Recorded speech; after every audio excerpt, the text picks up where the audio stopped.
பிரியமானவர்களே, எப்படி இருக்கீங்க? நல்லா இருக்கீங்களா?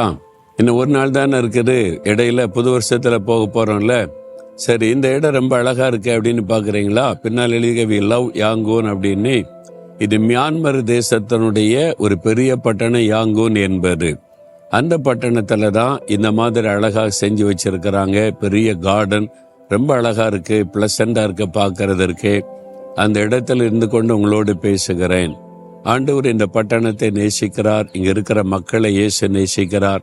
அதனால தான் நாங்களும் அவளை நேசித்து அவர்களுக்காக ஜெபம் பண்ணி அவங்க மத்தியில வந்து அவருடைய ஊழியத்தை நிறைவேற்றுகிறோம். சரி, இந்த நாள்ல ஆண்டவர் எனக்கு என்ன வார்த்தை சொல்லுகிறார் அப்படின்னு பாக்குறீங்களா? ரொம்ப முக்கியமான வார்த்தை கவனிங்க.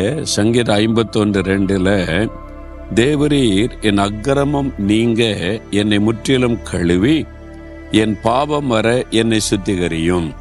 புது வருஷத்துக்குள்ள செல்ல போகிறவங்கள ஆயத்தப்படுறீங்களா? எல்லாத்துக்கும் ஒரு ஆயத்தம் இருக்குல்ல. ஒரு எக்ஸாமுக்கு போனா ஒரு ஆயத்தம், இன்டர்வியூக்கு போனா ஒரு ஆயத்தம், ஒரு பிசினஸ் செய்ய போனா ஆயத்தம்.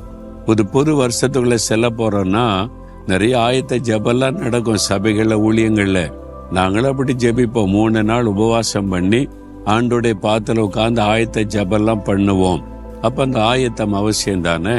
அந்த ஆயத்த ஜெபத்துல ரொம்ப முக்கியமானது, ஆண்டவருக்கு முன்னால நம்முடைய இருதயத்தை திறந்து என் அக்கிரமம் நீங்க என்னை முற்றிலும் கழுவி என் பாவம் வரை என்னை சுத்திகரியும். ஆண்டவரே, என்னை முற்றிலும் கழுவுங்க, சுத்திகரிங்க. அப்படின்னா என் இருதயத்தை சுத்திகரிங்க, என் வாழ்க்கையை பரிசுத்தப்படுத்துங்க என்பதாக அர்த்தம். நம்ம எல்லாருமே குறைவுள்ள மனிதர்கள் தான். பாவம் செய்யாதவங்க யாராவது இருக்காங்களா? இந்த வருஷத்துல நான் பாவமே பண்ணதில்லப்பா, தப்பே நான் பண்ணல அப்படின்னு சொல்லக்கூடிய யாராவது இருக்காங்களா? எத்தனையோ தவறுகள் நம்ம தெரிந்து செய்யறோம், தெரியாம செய்யறோம். செய்த பிறகு ஐயோ தப்பண்டன்னு உணர்கிறோம். எல்லாருடைய வாழ்க்கையில தவறுகள், குறைகள் இருக்கிறது.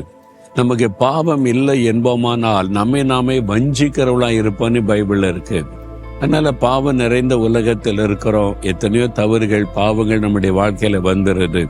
அதுல நிலைச்சிருக்க கூடாது, அந்த பாவத்திலே நிலைத்திருக்க. இது சரிதான், இதுல என்ன தப்புன்னு அதையே செய்து கொண்டிருக்க கூடாது. நம்ம சுத்திகரிக்க ஒப்பு கொடுக்கணும். ஆண்டவர் நம்மை பரிசுத்தப்படுத்தும் போது பரிசுத்தமாகிறவன் இன்னும் பரிசுத்தமாகிறான். இதுதான் தேவனுடைய திட்டம். ஆண்டவரை நான் இன்னும் பரிசுத்தமாகணும், அப்ப என்னை கழுவுங்க, என்னை சுத்திகரிங்க அப்படின்னு ஆண்டவருக்கு முன்னால போய் நின்று ஜெபிப்பார். ஏன்னா அவர் சொல்லுகிறார், நானே உன்னை பரிசுத்தமாக்குகிற கர்த்தர். அவர் தான் நம்மளை பரிசுத்தமாக்க முடியும். நம்மை நாமே பரிசுத்தமாக்கி கொள்ள முடியாது. நம்முடைய பரிசுத்தத்திற்காக ஒரு சிலுவையில ரத்தம் சிந்தி மரித்தார். இயேசு கிறிஸ்துவின் ரத்தம் சகல பாவங்களை நீக்க நம்மை சுத்திகரிக்கும். ஆண்டவரே, நம்முடைய ரத்தத்தினால என் இருதயத்தை கழுவுங்க, சுத்திகரிங்க. எனக்குள்ள இந்த பெருமை, கோபம், எரிச்சல், இச்சைகள், பயங்கர பாவெல்லாம் இருக்குது, சுத்திகரித்து முற்றிலுமா என்னை கழுவிருங்க அப்படின்னு சொன்னா அந்த பரிசுத்தம் உண்டாக உண்டாக உண்டாக நமக்குள்ளே பாவ வாழ்க்கை குறைந்து பரிசுத்தத்திலே அதிகமாகி கொண்டே போவோம். ஒரு நாள்ல ஒரு முழுமையான பரிசுத்த நிலைமைக்கு ஆவியானவர் நடத்துவார். அதுக்கு நீங்க இந்த வருஷத்துக்குள்ள, புது வருஷத்துல பிரவேசிக்க முன்னால இந்த ஜெபத்தை பண்ணுங்க. ஆண்டவரிடத்துல குறைகளை அறிக்கையிடுங்க. யார்கிட்டயாவது ஒப்புரவாகணும். ஆனா கணவரை துக்கப்படுத்தி இருந்தா மன்னிப்பு கேளுங்க, மனைவியை காயப்படுத்தி இருந்தா மன்னிப்பு கேளுங்க, பிள்ளைகளை நீங்க வேதனைப்படுத்தி இருந்தா மன்னிப்பு கேட்டு ஒப்புரவாகுங்க, பெற்றோரை காயப்படுத்தி இருந்தா ஒப்புரவாகி, நீ வேலை செய்யற இடத்துல, வசிக்கிற இடத்துல யாரையாவது காயப்படுத்தி இருந்தா உங்களுடைய மனசாட்சியை பாதிக்கும், நிம்மதி இருக்காது. அதுவே சாபமாய் பாவமாய் தொடரும். போய் மன்னிப்பு கேட்டு இந்த புது வருஷத்துக்குள்ள போறதுக்குள்ள சரிப்படுத்தி கொள்ளுங்க.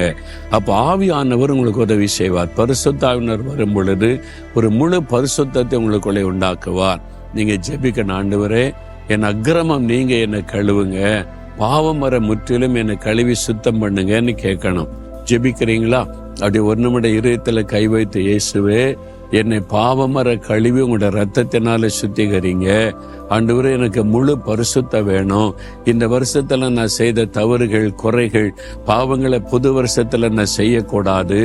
இந்த வருஷத்தோட இந்த பழைய பாவெல்லாம் ஒளிந்து போகட்டும். என்னை பரிசுத்தப்படுத்தி ஒரு புது இருதயத்தோட, பரிசுத்த இருதயத்தோட புது வருஷத்துக்குள்ள பிரவேசிக்க உதவி செய்யுங்க. இயேசுவின் நாமத்தில் ஜெபிக்கிறேன். ஆமேன், ஆமேன்.